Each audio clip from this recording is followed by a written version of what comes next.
Good evening and a very warm welcome to News Edge with Fariha Idris. ایک ہو مسلم حرم کی پاسبانی کے لیے نیل کے ساحل سے لے کر تاب خاک کا شغر. علامہ اقبال کے شعر کی تشریح آج کئی دہائیوں بعد یوں پوری ہوئی کہ پاکستان اور سعودی عرب حرمین شریف کے تحفظ کے لیے ایک بہت بڑے معاہدے کے بعد ساری دنیا کی نظروں میں آ گئے ہیں. قطر پر حالیہ اسرائیل کے حملے کے بعد یہ خدشہ بڑھ گیا تھا کہ اسرائیل اب سعودی عرب کو بھی نشانہ بنانے کی کوشش کرے گا. سعودی ولی عہد محمد بن سلمان نے اس خطرے کو بروقت بھانپا اور پاکستانی قیادت کو دورہ سعودی عرب کی دعوت دی. سعودی عرب میں وزیر اعظم شہباز شریف اور فیلڈ مارشل سید عاصم منیر کا تاریخی استقبال ہوا. دونوں ممالک نے ایک ایسا معاہدہ طے کیا ہے جس سے دونوں ممالک کے عوام کو تحفظ اور دشمنوں کو ایک میسج دینے کا موقع ملا ہے. اس معاہدے سے اسرائیل کے گریٹر اسرائیل کے خواب یقیناً اس وقت مشکلات میں نظر آ رہے ہیں. اس معاہدے کے اہم نکات کیا ہیں اس پر نظر ڈالتے ہیں. معاہدے کو SMDA یعنی اسٹریٹجک میوچول ڈیفنس ایگریمنٹ کا نام دیا گیا. دونوں ممالک کے درمیان اسٹریٹجک شراکت داری اور دفاعی تعاون کو مضبوط کیا جائے گا. پاکستان اب حرمین شریفین کے تحفظ میں سعودی عرب کا ساتھی بن گیا. پاکستان نے مقدس مقامات کے دفاع کرنے والے پہلے اسلامی ملک کا اعزاز اپنے نام کیا. پاکستان مقدس مقامات کے دفاع میں سعودی عرب کے ساتھ کھڑا ہوگا. کسی بھی ملک پر بیرونی مسلح حملہ دونوں ممالک پر حملہ تصور ہوگا. یہ وہ لائن ہے جو آپ نے دیکھا کہ انٹرنیشنل میڈیا میں بار بار کوٹ کی جا رہی ہے. جارحیت کی صورت میں دونوں ممالک دشمن کو مشترکہ طور پر بھرپور جواب دیں گے.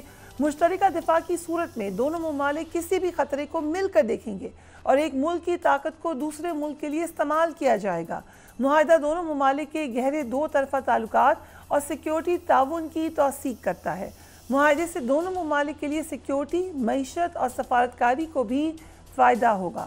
معاہدہ کل ریاض میں ہوا لیکن اس معاہدے کی نئی دہلی اور تل ابیب کے در و دیوار میں گونج سنی گئی. بھارتی وزارت خارجہ کے ترجمان نے اپنے رد عمل میں یہ کہا ہے کہ بھارتی حکومت اس پیش رفت سے پہلے ہی سے آگاہ تھی اور معاہدے پر دستخط کی رپورٹس کا بغور جائزہ لے رہی ہے. بھارتی حکومت اپنی قومی سلامتی اور مفادات کے تحفظ کے لیے ہر ممکن اقدام کرے گی.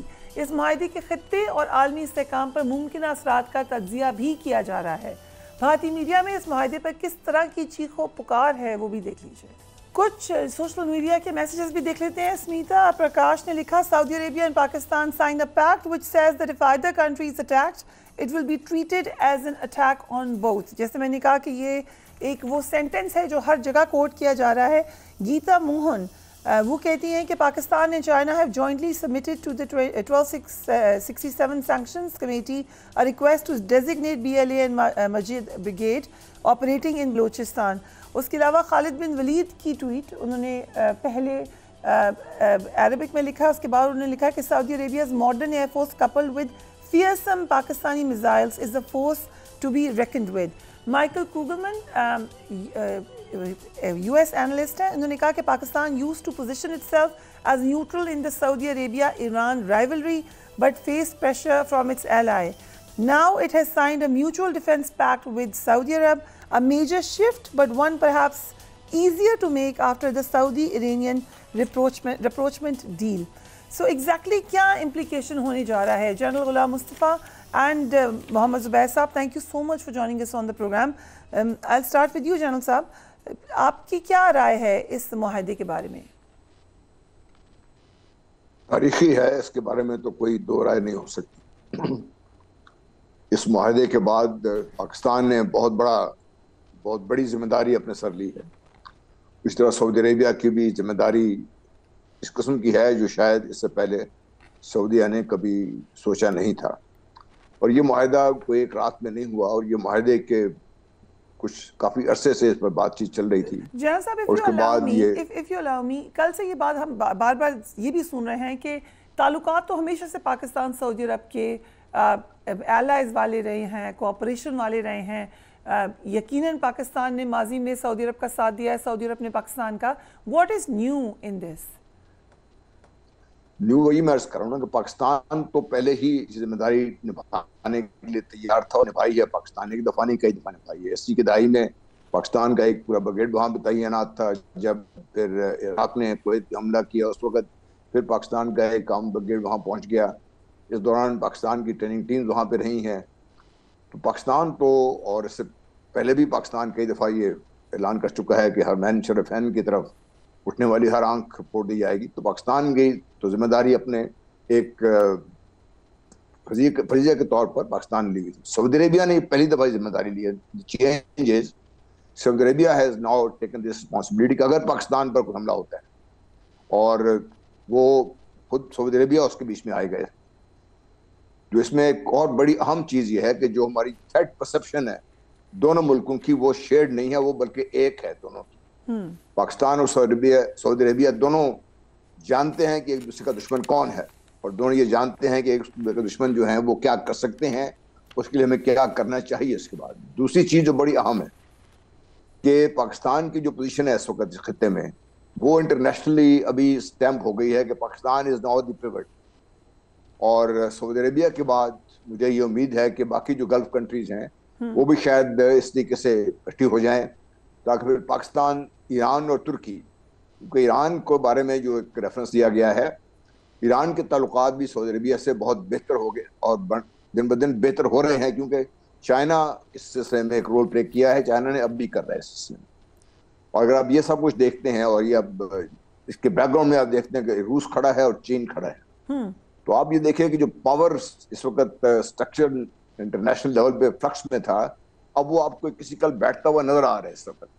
اور یہ وہ اسٹرکچر ہے جس میں پاکستان، سعودی عربیہ ایک فلکرم ہے، ساتھ اس کے گلف کنٹری دوسری بھی شامل ہوگی انشاءاللہ، اور ترکی اوبیسلی اس کے ساتھ ہے، اس میں بھی کوئی شک نہیں ہونا چاہیے کسی کو. اور ایران جو خود اسرائیل کو بھگت چکا ہے اس وقت، امریکہ کو بھگت چکا ہے اس وقت، وہ بھی اس میں شامل ہوگا، اور روس اور ترکی بھی شامل، روس اور چین بھی شامل ہوں گے. جب آپ یہ دیکھتے ہیں مشترکہ طور پر، پھر آپ کو نظر آتا ہے کہ یہ ایک ٹیکٹونک شفٹ ہے جو انٹرنیشنل پاور اسٹرکچر ہے. تو یہ چینج ہے جو اس وقت سامنے آئی ہے. اسی لیے بھارت وویلا مچا رہا ہے. یہ بھارت کو اب جو ان کا خیال یہ تھا، کیونکہ بھارت میں سعودی عربیہ کی کافی سرمایہ کاری ہے، اور بھارت یہ جانتا ہے کہ اب وہ سعودی عربیہ کے ساتھ کسی قسم کا کوئی، اور کافی سارے بھارتی سعودی عربیہ میں کام بھی کر رہے ہیں، اب سعودی عربیہ کے ساتھ ناراضگی مول نہیں لے سکتے وہ، کیونکہ سعودی عربیہ اگر صرف اپنا ہاتھ سلو کر دے تو بھی بھارت کو. Right. If you allow me, Mohammed Zubair صاحب, a very warm welcome to you on the program as well. Zubair صاحب, اس معاہدے کو اسرائیل کے تناظر میں دیکھا جا رہا ہے. Obviously جیسا کہ what is new ہم کہہ سکتے ہیں کہ ٹائمنگ بہت فرق ہے. اس وقت مختلف معاملات ہیں، اور پھر یہ بھی کہا جا رہا ہے کہ قطر and maybe other countries can be a part of it. آپ کو کیا لگتا ہے؟ دیکھیں، ایک تو جنرل صاحب نے کہا کہ it is a major development.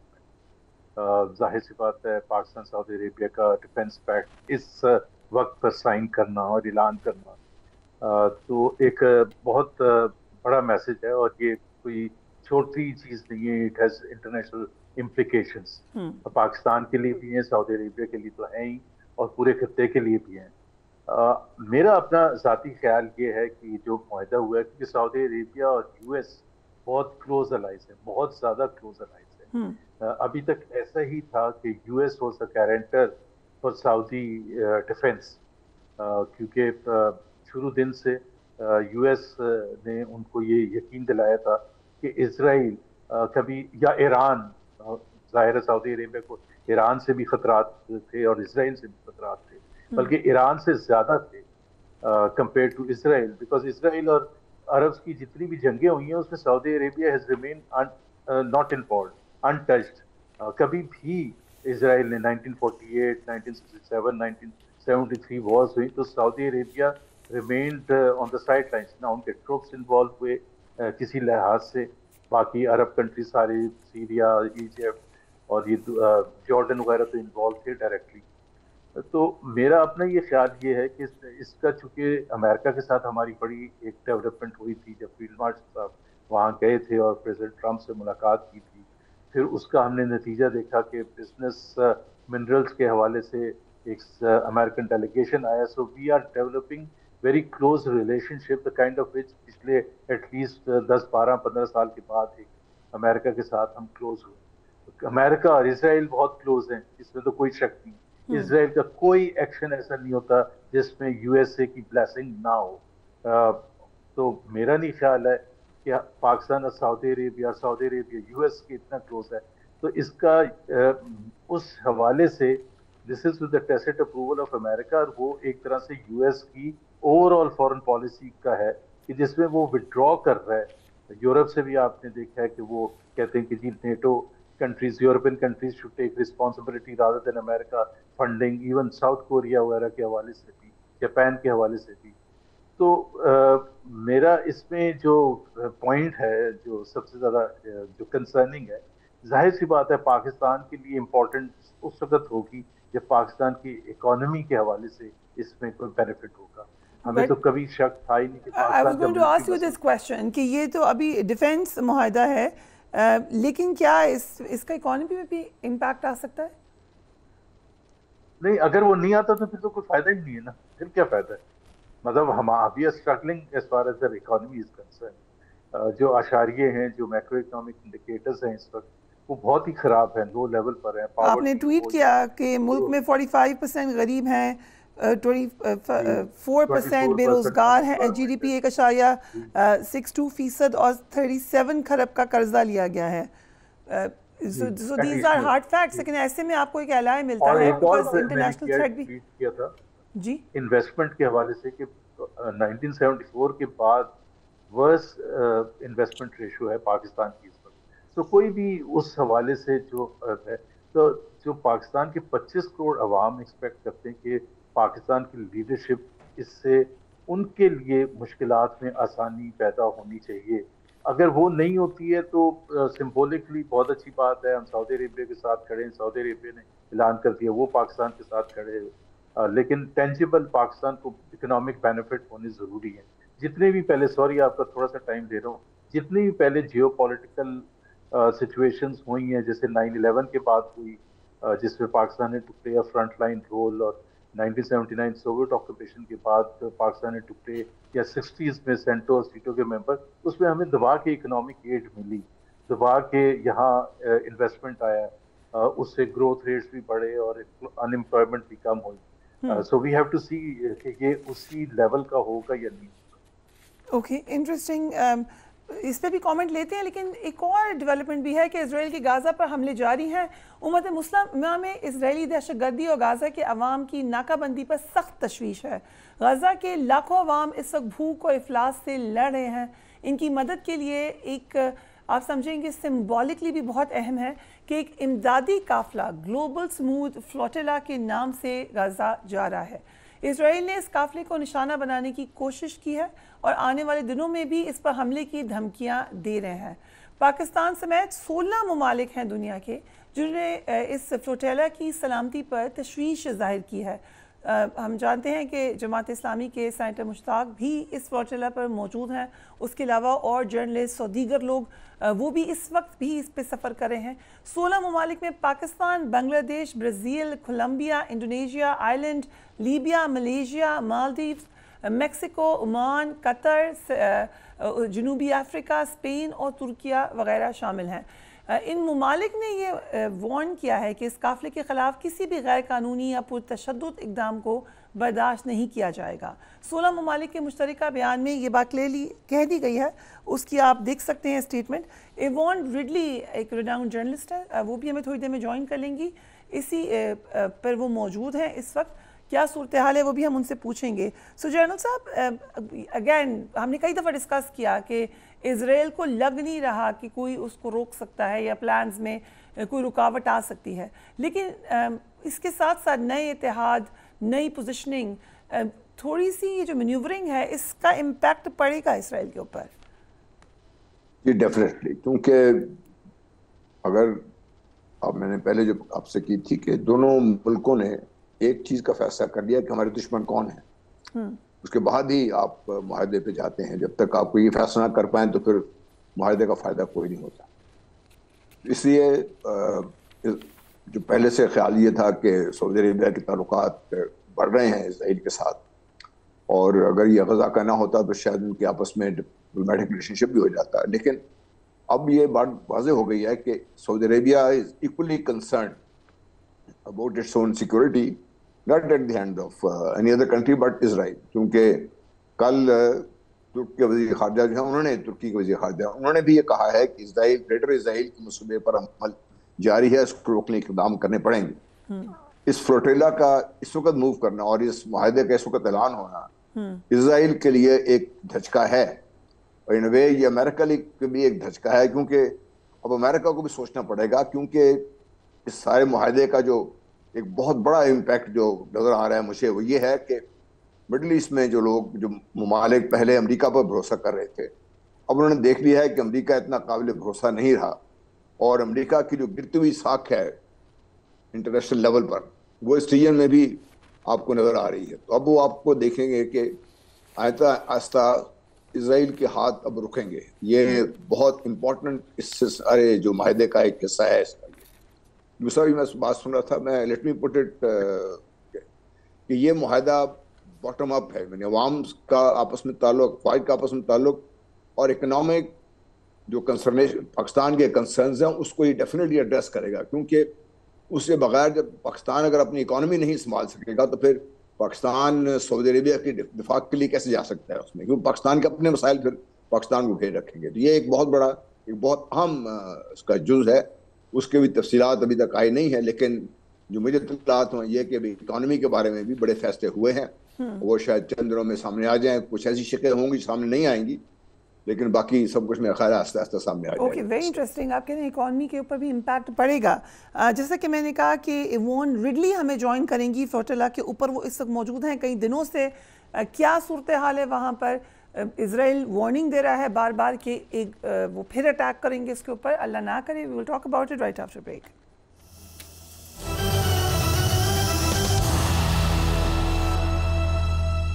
And welcome back. Yvonne Ridley ہمیں جوائن کری ہیں, برطانوی صحافی ہیں, اور اس وقت اس گلوبل سموتھ فلوٹیلا کے اوپر موجود ہیں جس پر سب کی نظریں ہیں. Yvonne Ridley, thank you so much for joining us. I hope you are safe. You have taken up a huge task. Hope you stay safe. Please tell us, how is the feeling? How many people are there? What is the environment there?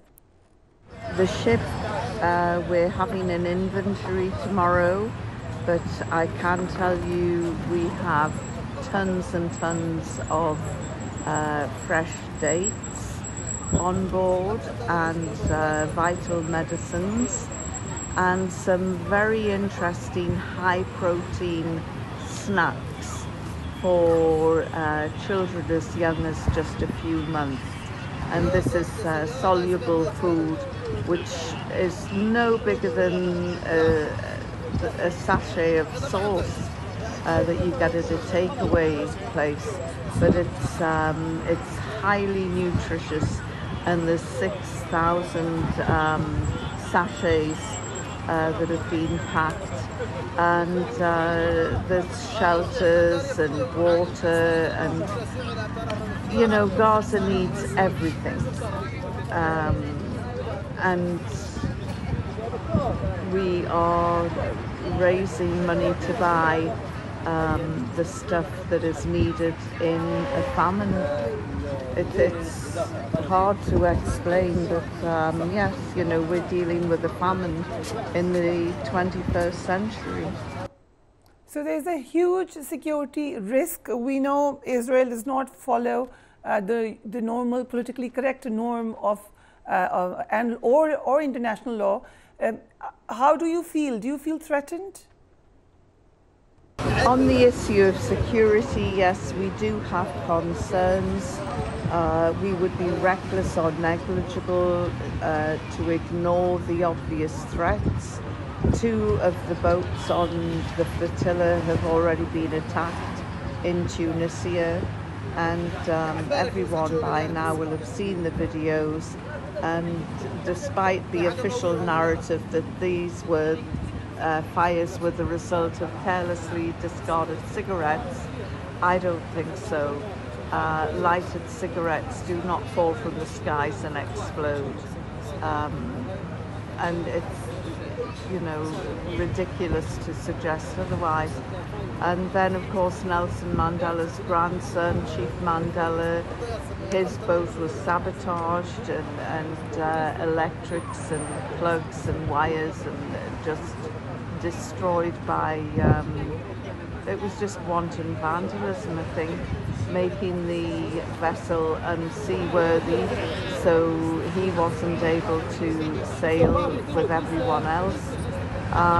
So yes, security is a concern.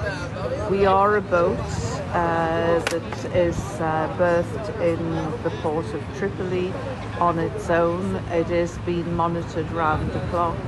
We've got a state-of-the-art CCTV, and you know, we have taken all the precautions that we can. But we are a bunch of peace activists. We're not fighters.